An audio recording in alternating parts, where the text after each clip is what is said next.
Romeyville's Humane Society is relatively new. When did it start? Back in January of 2009? Yeah, January of 2009 was when we actually, the village scheduled a meeting with just some random people.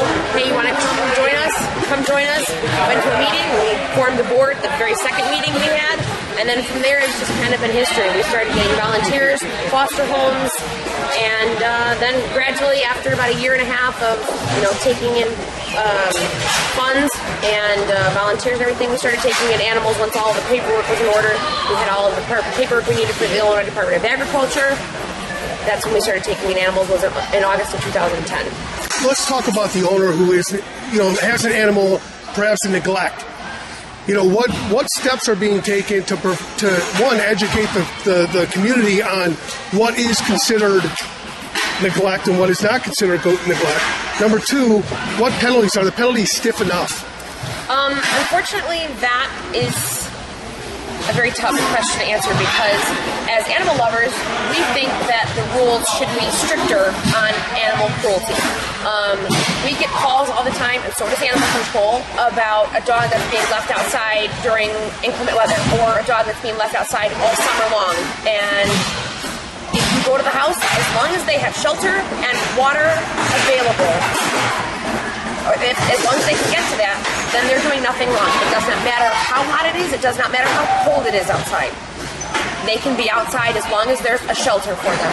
That's the law that they have to live by. And if they're living by that law, there's nothing we can do. We can always, say, it might be a good idea for you to get this or that for the animal, make them more comfortable. But some people are not willing to do that. We don't have jurisdiction over that really. That's where we would have to rely on animal control. That they have a lot more authority than we do over that type of situation.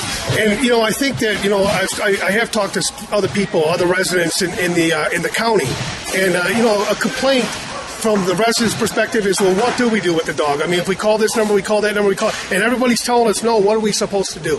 We can't take the dog with us, and nobody wants to step in and take the dog. What That's what they call us. We need foster homes. Like I said, we're the ones that get those dogs because the other breed-specific rescues will only take certain dogs, and we have senior dogs, we have dogs with special needs, cats, everything.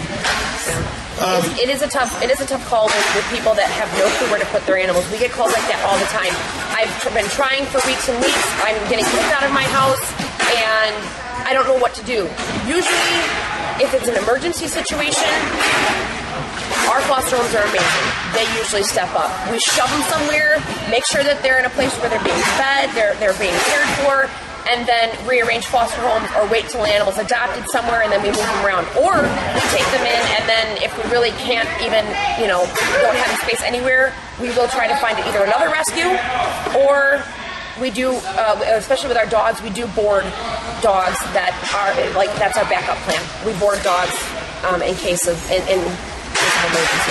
If people do want to donate, just straight out cash, is it a 501c, meaning yes. Is it tax deductible? It is. Okay, so we are tax deductible. And two, are there places online that they can donate to? Yes. Through your website. It is on our website. Our website is www.romeyvillehumanesociety.org.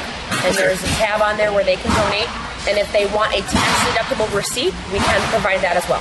And awesome. We also will take towels, cleaning supplies, paper towels, food, litter, toys, beds, anything. We can use all of that stuff.